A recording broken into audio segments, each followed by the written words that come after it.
우리가 1장 1절부터 3장 6절까지가 전체 서론적인 그런 부분이었다. 이제 서론의 부분에 어떤 내용들이 나오는가 하면 가나안 그 7족속 가나안 원주민들에 대한 정복 정쟁이 사실상 끝났는데, 그런데 그곳에 아직 미정복한 사람들이 있다.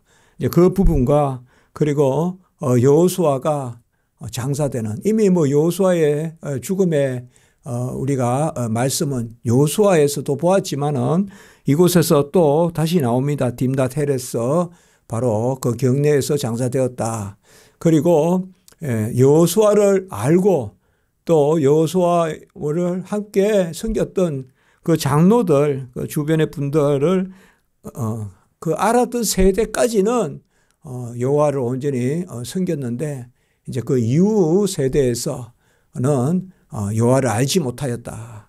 그래서 이런 것을 봤을 때 우리가 하나님이 함께 하셔서 그 백성과 동행하고, 우리가 십계명에도 나는 너를 애굽 땅 종되었던 집에서 인도하는 내 하나님 여호와니라 라고 하실 때, 그것이 기억하게 하시는, 옛날에 홍해를 가르시고 이스라엘 백성을 건져내신 그 일을 기억나게 하시는 그것이 얼마나 귀한 것인가.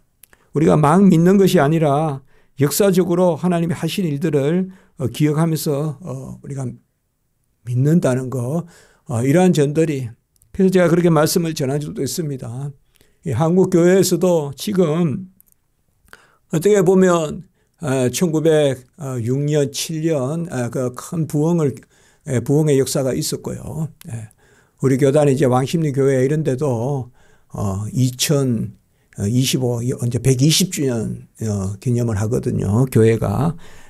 그러니까 평양 대부흥보다 먼저 세워진 교회예요. 우리 노회에 제가 그 협동목사로 있었고 또 그래 섬겼던 그 교회입니다만은, 그 이제 봤을 때 참으로 하나님 우리에게 큰 은혜를 베푸셔서 우리가 그것을 기억하고 또 그것을 하나님 앞에서 감사하고, 그럴 때 이 신앙이라는 것이 우리에게 또 믿고 확실한 바에 거하는, 십자가가 밝히 보이는 이러한 일들이 사실 하나님께서 우리에게 원하시는 일이다. 하나님이 하신 일을 잊어버리지 말고 잘 기억해라. 잘 기억해라. 그 말씀을 하는 것으로 우리가 여깁니다. 그 동시대 사람들이 지금도 우리가 생각해 보면, 저도 뭐 간혹 그렇게 설교를 하게 되는데, 초대교회에서 자꾸 멀어질수록 시간이 자꾸 초대교회에서 떠날수록 예수와 멀어지는 느낌 같은 것을 우리가 좀 가질 수가 있어요. 그래서 예수님이 오셨을 때 예수님에 대한, 예수님은 누구신가 하면서 막 교리가 형성되거든요. 그러다가 그 교리가 형성된과 거의 비슷하게 이미 또 신앙의 순도가 떨어지는, 그게 뭔가 하면 결국 예수를 멀리하는 거예요. 그러니까 그 설교를 해도 예수를 설교하고, 또 우리가 무슨 이렇게 하나님께 감사할 때도 항상 예수를 주님의 은혜입니다, 주님의 의로 삽니다, 뭐 이렇게 말해요. 그런데 이제 그게 점점 벌써 약해지는 거, 시간이 흐르면서. 그래서 뭔가 일이 있을 때 이것을 막 수립하고 하는 것이 그때가 아니라, 막 이렇게 교리를 만들고 할 때 그때 신앙이 좋은 게 아니라 이미 신앙이 좋은 일들을 하나님이 일으키시고 그것을 정리하는 게 교리거든요. 그런데 그것이 정리될 때쯤 되면 벌써 식어요 또. 그러니까 이상하죠. 가장 잘 믿어서. 그래서 우리가 삼위일체 교리나 기독론 교리가 4세기, 5세기에 수립이 되는데, 그게 수립이 될 때 벌써 교회는 부패하기 시작해요. 벌써 그때 4세기, 5세기에 벌써 교회가 부패하기 시작한다고요. 그러니까 우리가 일반 문화사에서는 교회의 공인, 뭐 교회가 국교화되고 그래요. 교회가 공인된 거, 국교화된 거, 그때가 가장 교회인들이 잘 믿었던 것 같아도 사실 그때는 벌써 초대교회로부터 점점 멀어지는, 그래서 그게 극단적으로 멀어진 게 중세란 말이에요. 어느 정도 멀어졌는가 하면 예수의 자리에 교회를 앉히고 예수의 자리에 교황을 앉히고 할 정도로 그리스도에 대해서 멀어졌다고요. 그래서 다시금 그리스도를 되찾자 하는 것이 오직 믿음인데 누굴 믿느냐? 오직 그리스도를 믿는다. 오직 그리스도를 믿는 게 뭐냐? 오직 은혜를 믿는 거다. 그래서 오직 하나님께 영광이다. 그게 이제 종교개혁의 정신이거든요. 그래서 오늘 여기도 말씀해 보면 우리가 성경에 이런 것들이 자주 나오지 않습니까? 조금 역으로 나오는 것은 요셉을 알지 못하는 사람들이 애굽에서 일어나서 이제 유대인들을 더욱 핍박하는 그런 것도 우리가 생각해 볼 수 있잖아요. 요셉의 동시대와 요셉을 알았던 사람은 유대인들에게 감사를 표하고, 그런데 이제 요셉이 죽고 난 다음에 점차 그 기억이 사라지니까 사람들이 이스라엘 백성을 아예 그냥 종살이를 강하게 시켜야 된다 해가지고 집도 주지 않고 벽돌을 만들라고 한다는 그런 것이 나오지 않습니까? 그래서 여기 말씀에 여호수아가 죽었다는 이 일과 또 그들이 이제 점차 그 가나안의 정복 전쟁, 그러니까 어찌 우리가 가나안 땅에 들어왔는지 40년의 어떤 그런 광야는 생활은 무엇인지 이런 것을 점차 까먹는다는 거죠. 그러니까 하나님 앞에서 우리가 영광을 돌릴 때 그러한 모습들을 잘 기억하는, 그러니까 항상 기억하라. 또 우리가 예수 그리스도를 믿는 것도 그가 날 위해 죽으셨고 모든 의를 이루셨고 이러한 것들을 하나님 앞에서 온전히 내어놓는, 그 2장에서는 뭔가 하면 이 가나안 정복 전쟁에 하나님이 베푸신 큰 은혜, 이게 이제 우리가 3장에서부터 이제 에옷이나 사사 이제 온니엘이나 에옷 이렇게 계속 이제 보면 이 사이클이 돌거든요. 이제 사이클이 돕니다. 이제 그러니까 온니엘 또 에옷에서 뭔가 하면 그게 오늘 이제 2장의 말씀이에요. 2장에서는 뭔가 하면 소위 사사기에 우리가 사이클이라고도 하는데 사사기의 사이클을 보여주는 거예요. 이제 뭔가 하면 그 시작은 뭔가 하면 잊어버리는 거예요. 하나님이 베푸신 은혜를 감사가 떠나는 거예요. 그게 이제 금방 말씀에 여호수아가 죽고 이제 여호수아와 동시대 사람들 아니면 그 바로 아래 시대의 사람들, 여호수아의 이야기라도 제대로 들었던 사람들은 그나마 그래도 그들이 누구고 또 하나님이 얼마나 큰 은혜를 베푸셨는지 알고, 그리고 그들이 이방에게 이방 신으로 나가지 않고 또 혼족하지 않고 다른 민족들과 결혼하지 않고 이렇게 하는데 이제 그것이 깨지는 거, 그게 이제 오늘 말씀해 보면 여호와의 사자가, 이 여호와의 사자는 우리가 나중에 이제 삼손의 아버지 마노아라든지 이때도 이제 여호와의 사자가 나타나서 그게 이제 천사입니다. 천사인데 특별히 삼손의 아버지 마노아에게 나타났던 기묘라. 그 기묘는 예수님의 이름 아닙니까? 그래서 우리는 이제 그것을 성자의 현현이다 이렇게 보는데요.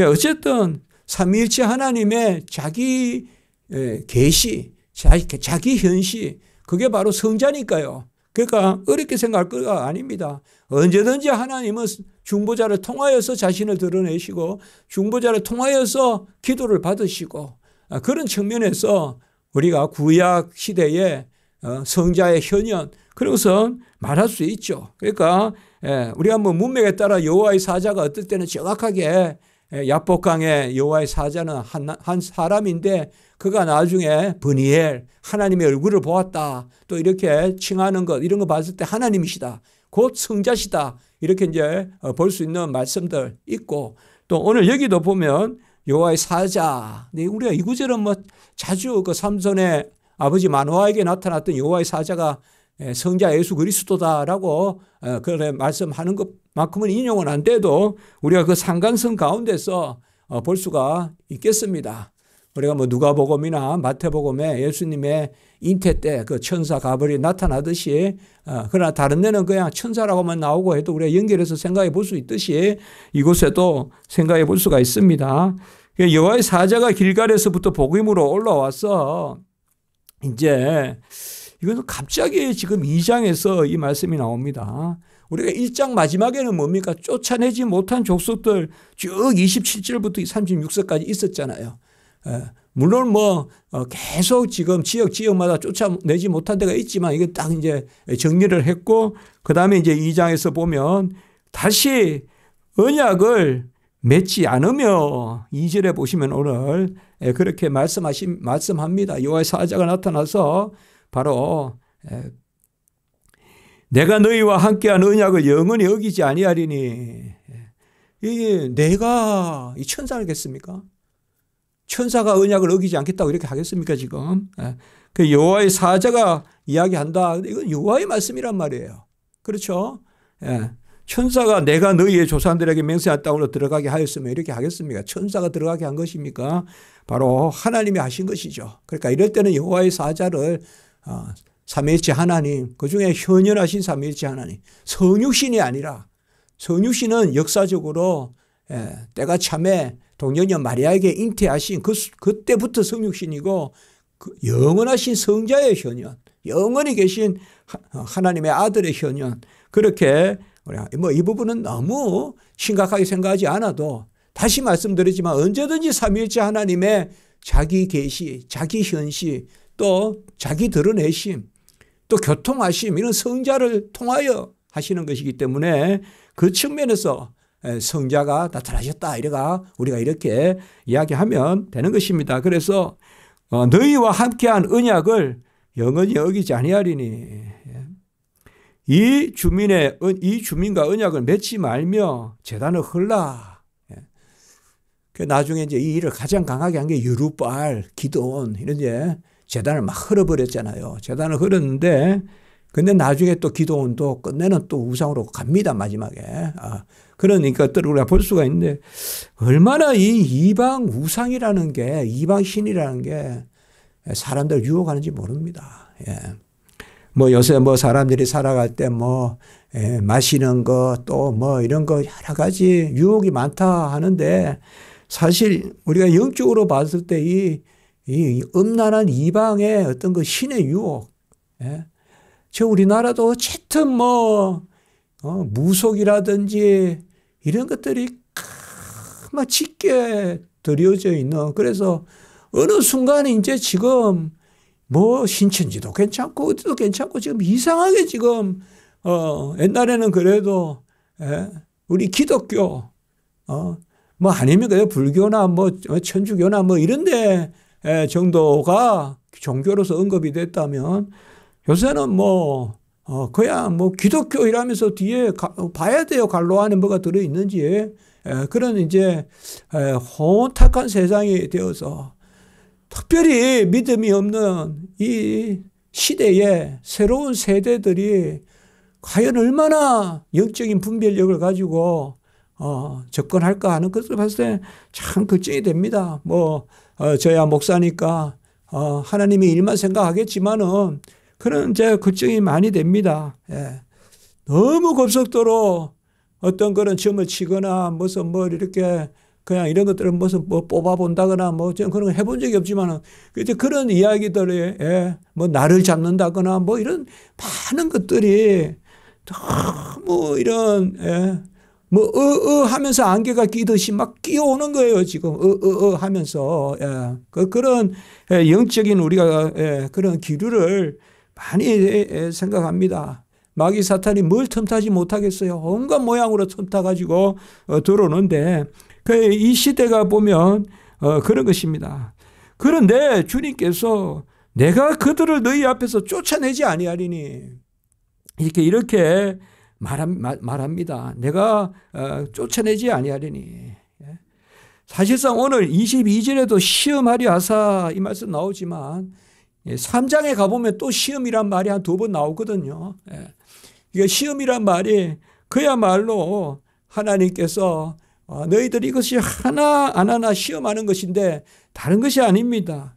할 수 없는 가운데 하라는 것은 아니고 하나님이 하게끔 하실 테니까 하라는 거예요. 그러니까 이게 시험이라는 것은 정말 홍해를 건너라고 한번 테스트를 해보는 그런 게 아니라 하나님이 하실 거니까 하라는 거예요. 오늘도 보면 바로 뭐예요? 앞부분이 그런 거잖아요. 내가 너희와 함께한 언약을 영원히 어기지 아니하리니 했지 않습니까? 그러니까 하나님이 하겠으니 해보라는 거예요, 지금. 그런데도 안 한다 이거예요. 그런데도 안 한다 이거예요. 지금 우리가 그게 중요합니다. 그러니까 이 사사기의 시험이라는 것은 그렇게 사용됩니다. 시험이라는 단어들이 계속 나오는 시험이. 그러니까 뭐라고 할까요? 여호와가 우리를 사랑하는 거예요. 그냥 하나님 우리를 사랑하시는 거예요. 그 사랑을 받는 그 자리에도 온전치 않다 이 말이에요. 사랑을 받는 자리에서도 온전하게 서 있지 않다. 온전하게 서 있지 않다. 그래서 하나님이 그것에 대해서 얼마나 진노하시는지 오늘 표현해 보면 성경 전체를 통하여서 이런 표현이 거의 없단 말이에요, 이게. 그들이 너희 옆구리에 가시가 되게 할 것이고 그들의 신들이 너희에게 올무가 되리라. 그들을 쫓아내지 아니하리니. 이제 그렇게 말씀했거든요. 그들을 그냥 둘 테니까. 그러면 하나님 그들을 쫓아내 주십시오. 할 게 아니라 너희들이 깨어서 그게 이제 시험이란 말이에요. 그 기도원이 그 산당을 회폐하듯이 바알의 상을 부서뜨렸듯이 여룻바알로서 그렇게 기도원이 네가 우상을 파괴하는 자구나 그런 이름을 듣듯이 그렇게 하라는 건데 이스라엘 백성이 그렇게 하지 않습니다. 그러니까 또 4절에 보시면 온 백성이 소리를 높이 우는 이게 이제 지금 소위 말하는 사사기의 사이클이에요. 악순환이라고도 할 수 있고 선순환이라고도 할 수 있는데 어쨌든 1차적으로는 악순환입니다. 악순환이거든요. 하나님이 하시게끔 하시고 약속하시고 가나안 땅에 가서 밟으라 하시고 또 들어가게 하시고 사실상 사사기가 잠시라도 여호수아의 정복전쟁 이후에 이스라엘 백성이 어떤 온전함을 보이는 적이 있습니까? 바로 안 그렇잖아요. 바로 이게 참 우리가 많이 생각되는 것입니다. 그 큰 은혜를 누렸지만은 이스라엘 백성이 과연 하나님께 감사하고 온전하게 살았냐 이렇게 봤을 때는 참 놀라운 거죠. 우리가 그렇게 오합지졸인 이스라엘 백성을 가나안의 정복에 소위 정복민이 되게 했는데 가나안에 이스라엘 백성이 막 감사를 하고 감사제를 드리고 성회로 모이고 이런 모습들이 있냐 이 말이에요. 그런 모습들이 없지 않습니까?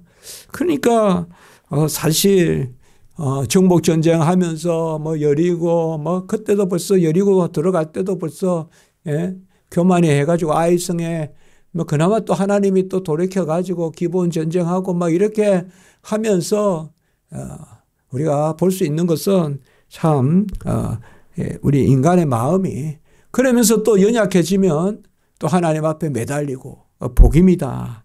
그래서 저번에 사사기 전체에서 우리가 이 복임이라는 단어 울었다. 그리고 오늘 15절의 마지막에 보면 괴로움이 심했다. 괴로움이 심했다. 그러니까 소견대로 행합니다. 지 마음대로 행한다는 거예요. 그리고 또 울어요. 그러니까 이게 이제 인간의 변덕이라는 게 그러니까 소견대로 행하여 기쁨이 있습니까? 삼손이 들릴라를 가까이 두어 기쁨이 있습니까? 그러니까 소견대로 해가지고 하는 결국은 자기 눈이 뽑히고 그렇게 되지 않습니까? 그러니까 고난이 있어요. 괴로움이 15절에. 이게 악순환이거든요. 하나님의 뜻대로 살아야 되는데. 제가 이번에 부흥회 가서 설교하면서 가장 많은 말씀을 드린 게 유순하자. 그거는 이제 우리가 갈라디아 5장 22절 23절에 성령의 열매를 가라면 자비, 양선, 충성, 온유, 절제할 때 양선하자. 그런 이제 온유한 자가 기업을 얻고 어쨌든 하나님의 말씀을 좀 부대껴도 좀 벅차도 아니면 좀 앞뒤가 안 맞는 것 같아도 아이들이 다 아이들 때 뭐 그렇지 않습니까? 사탕이 좋고 그리고 아이들에게도 커서 뭐 할래 이러면 뭐 사탕 가게 하고 싶다 뽑기 가게 하고 싶다 저도 왜 그런 이야기 우리 그 동네 가게에 그냥 뭐 이렇게 골목에 뭐 맛있는 거 있으면 그 가게 하고 싶다.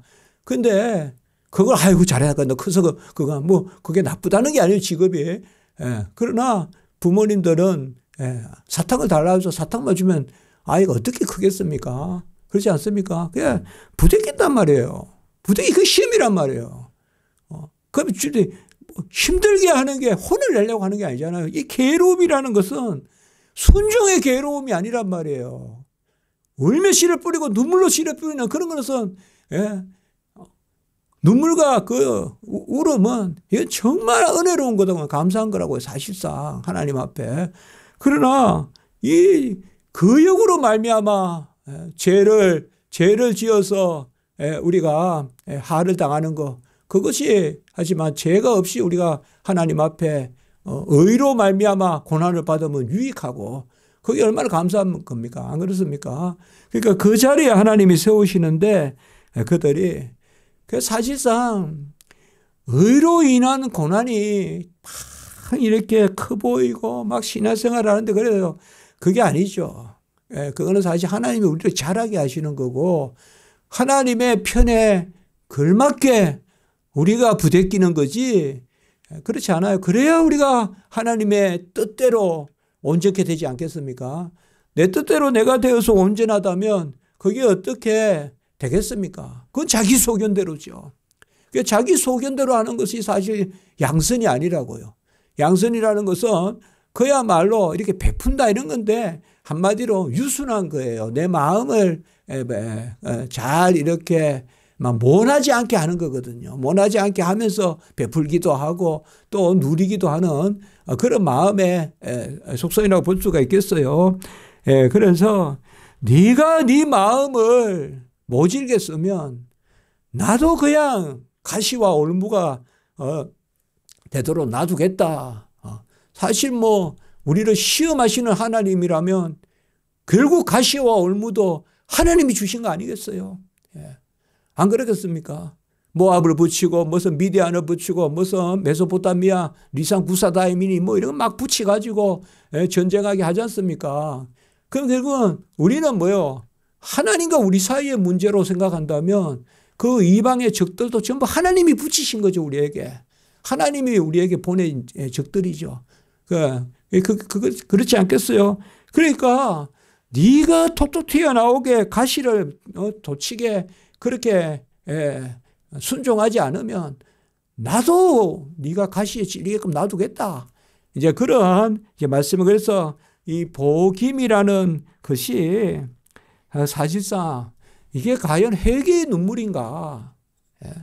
여기에서 이 복임이라는 단어가 우리가 우는 자라는 뜻이거든요. 우는 자, 우는 자들이라는 뜻인데 우는 자들이라는 이 뜻이 내고 나나에 있지만 사실 그저 고통스러워서 우는 것인지 진정한 돌이킴인지 진정한 돌이킴인지 그것을 우리가 한번 생각해 볼 바라는 것이죠.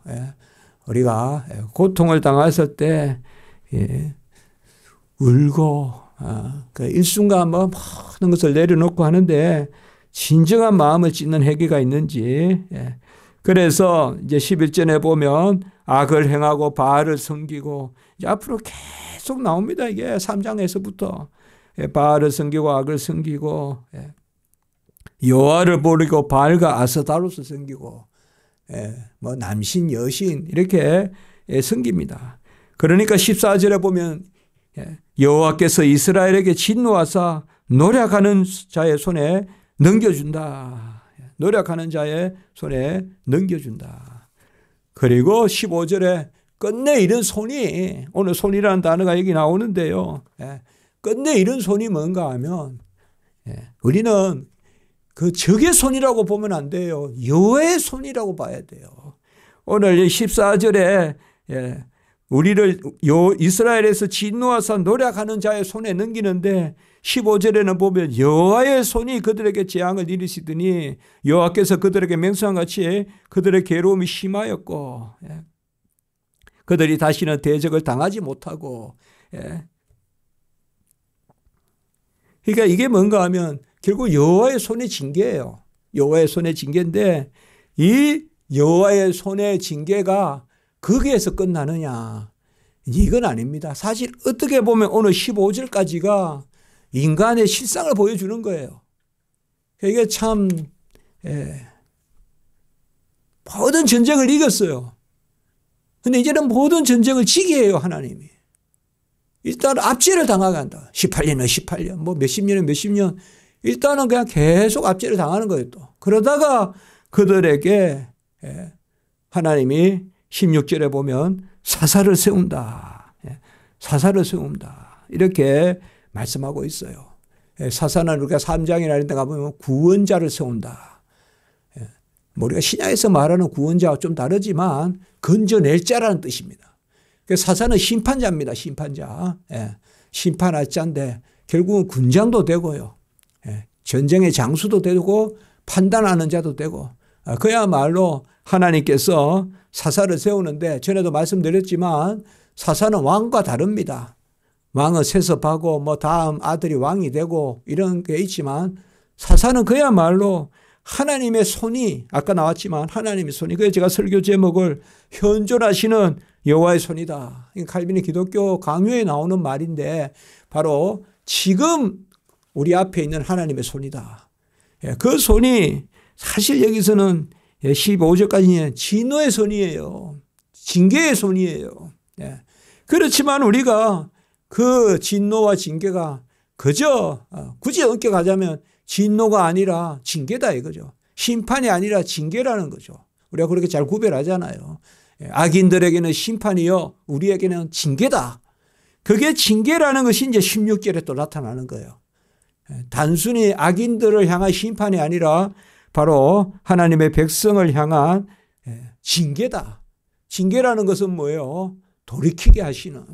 그래서 그게 징계라는 것을 아시게 하는 것이 뭐예요? 그의 손이 다시금 사사를 세우는 것이죠. 구원자를 세우는 것이죠. 찾아가서 세우는 거죠. 기도원도 찾아가셔서 세웠고 삼손도 찾아가셔서 세웠잖아요. 그러니까 찾아가셔서 여호와의 사자가 찾아가서 세우는 거죠. 이것이 바로 하나님의 뜻이죠.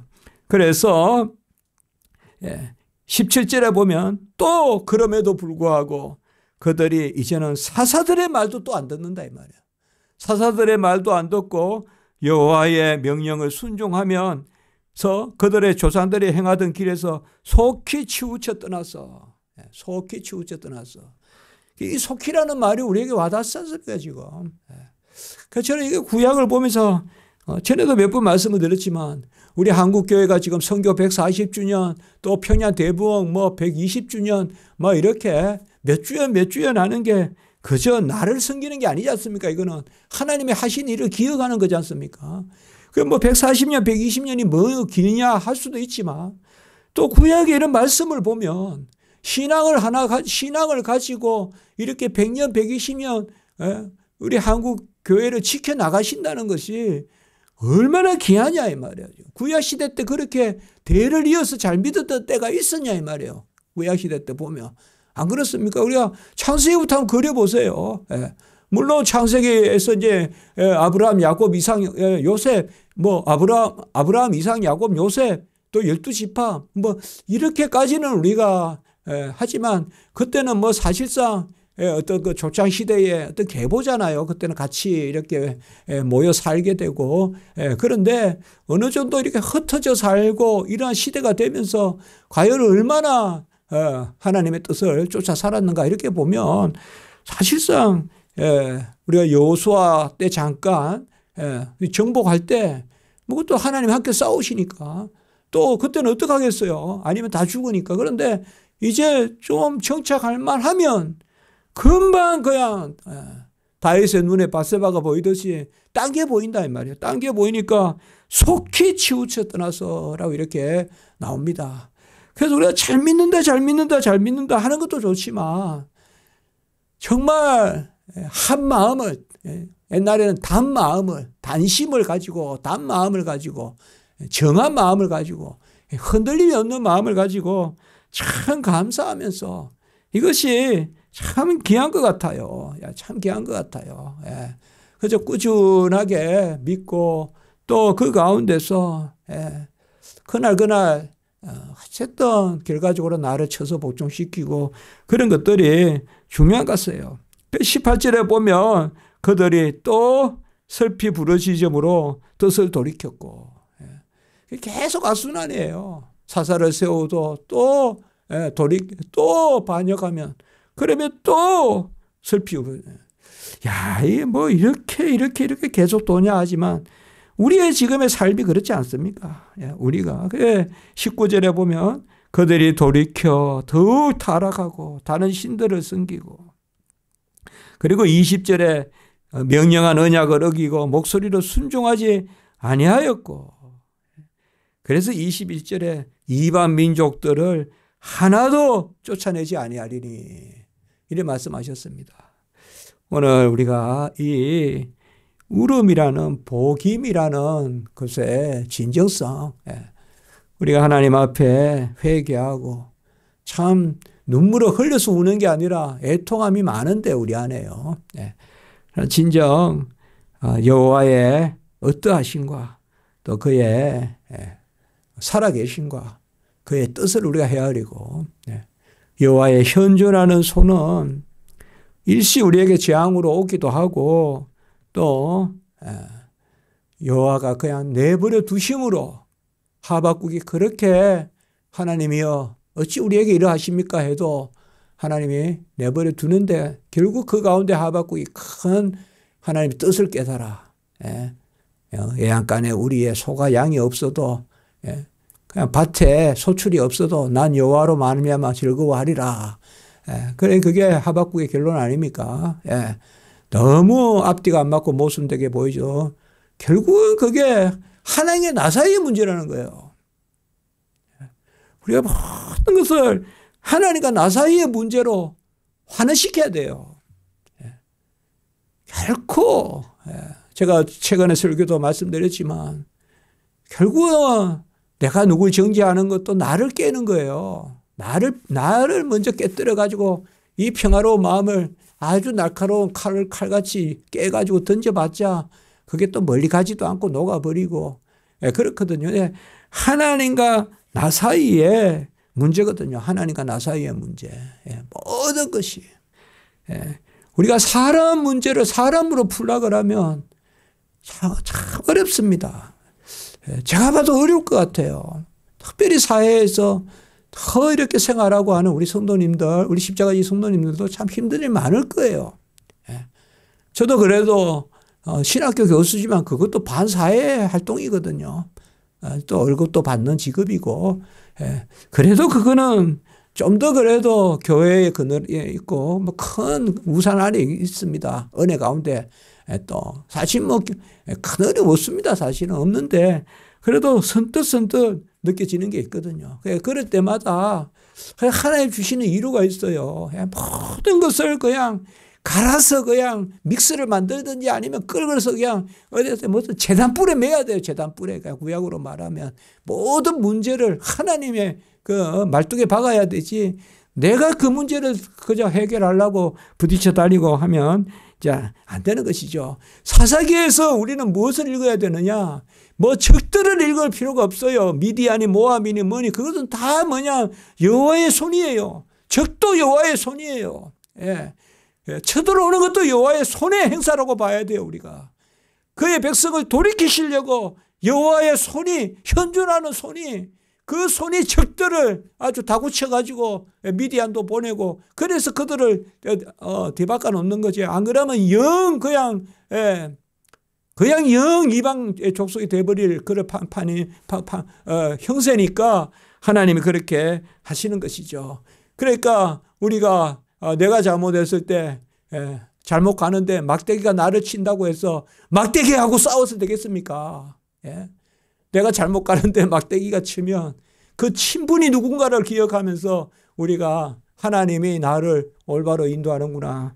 이스라엘 백성이 저는 그래 생각하는 거예요. 왜 우느냐 이거죠. 복임. 제가 2장을 보면서 생각해서 그겁니다. 누구를 향하여 우느냐 이겁니다. 누구를 향하여 우느냐.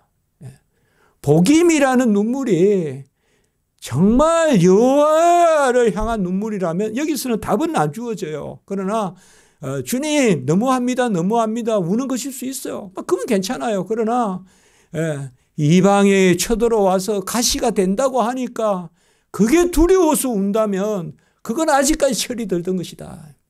그건 아직까지 철이 들던 것이다. 우리의 진정한 눈물은 누가 나를 때려서 내가 세상에서 억울함을 당해서 그래서 그것이 막 안타깝고 못나고 해서 우는 거, 그 눈물은 또 다음에 또 생길 눈물이고 한데 바로 하나님 앞에 하나님 깨닫게 하셔서 돌이키시니 감사합니다. 다시 여호와의 도를 떠나지 않고서 오늘 결론적으로 22절에 여호와의 도를 지켜 행하나 아니하나 시험하려 함이라. 모든 일들의 목적은 뜻은 바로 여기에 있습니다. 여호와가 그의 백성을 향하여 시험하셔서 그들이 돌이켜서 행하느냐 행하지 않느냐 지키느냐 하는 그것에 있는 것이죠. 그래서 우리가 매사 만사 모든 일 가운데 여호와와 나의 관계, 하나님과 나와의 관계, 그렇게 우리가 모든 것을 하고 그 사람은 돌이 날라오든 지팡이 날라오든 그것은 우리가 신경 쓰지 말자는 겁니다. 그것은 그것까지 우리가 다 해결하고 하는 것이 아닙니다. 어떤 것을 통하여 여호와와 나와의 관계를 해결해야지 그게 신앙인이지, 어떤 것을 통하여 여호와는 또 제3자고 그것과 나와의 관계에 계속 매여서 그것과 나와의 관계에 우리가 허덕인다면 우리가 진정 물론 그때도 하나님이 끝내 돌이키시겠지만은 그것을 생각합니다. 그냥 저는 목사로서 그 생각을 해봅니다. 이것도 일종의 삶의 꾀입니다. 꾀. 편하게 사는 꾀예요. 하나님을 상대하면 편해요. 덜 괴로워요. 세상에. 이거 그렇게 꾀라니까요. 꾀. 그러니까 하나님을 상대하는 게 힘든 게 아니에요. 하나님을 상대. 그러니까 어차피 우리는 가슴을 치야 되는데 하나님 앞에 가슴을 치는 그것 슬픔은 눈물로 씨를 뿌리고 아까도 말씀드리니까 울며 씨를 뿌리는 그것은 우리에게 정말 아이가 어머니 앞에서 잠시 사탕 먹지 말라고 혼나는 것밖에 안 되는 거예요. 그거는. 그 나를 정말 잘 양육하고 바로 세우는 그러한 슬픔이요. 그러한 눈물이거든요. 그래서 우리가 하나님 앞에 그런 마음으로 서는 거, 이것이 귀하다. 그래서 소견대로 행하는데 각자가 그게 아니라 하나님의 뜻 가운데, 아까도 말씀드렸지만 여호와가 시험하신다. 이것이 다시 말씀드리지만 할 수 있느냐 할 수 없느냐를 시험하는 게 아니에요. 할 수 있게 하셨는지 하느냐 안 하느냐를 시험하는 거예요. 할 수 있나 할 수 없나를 시험하는 게 아니라 할 수 있게 하셨는데 하느냐 안 하느냐를 시험하는 그런 면에서 여호와의 현존하는 손은 우리를 위하여 현존하시는 여호와의 손이다. 이게 또 다음 주에 말씀에도 이러한 내용들이 이제 계속 반복되어 나옵니다. 이 소위 사사기 사이클이 계속 나오거든요. 계속 나옵니다. 기도드리겠습니다. 거룩하고 자비로우신 하나님 아버지, 복임, 우리가 아버지여 눈물을 흘리고 우는 자지만 정말 우리의 그 울음조차도 여호와를 향하여 우리가 울음을 우는, 그래서 여호와 앞에서 눈물을 병에 채우는 저희의 삶이 되게 하시고 우리가 헤아려 모든 것이 여호와 앞에 기쁘고 또 여호와 앞에 우리가 가슴을 치더라도 여호와 앞에 거하는 거룩한 대오의 삶을 사는 저희들이 되게 해 주시옵소서. 모든 행사를 여호와께 맡기고 모든 것을 제단에 뿔에 메고 하나님 앞에 납작 엎드리는 저희들이 되게 해 주시옵소서. 지금도 우리가 당한 일들이 많습니다. 하나님 아버지시여, 원컨대 놀라운 복음의 진보가 있게 해주시고 이 땅에 온갖 잡된 것 삿된 것 사라지게 하시고 오직 여호와의 도만, 순수한 하나님의 말씀만, 다시금 진리의 복음의 도만 온전히 역사하는 이 땅이 되게 해 주시옵소서. 감사합니다. 예수님의 이름으로 기도드리옵나이다. 아멘.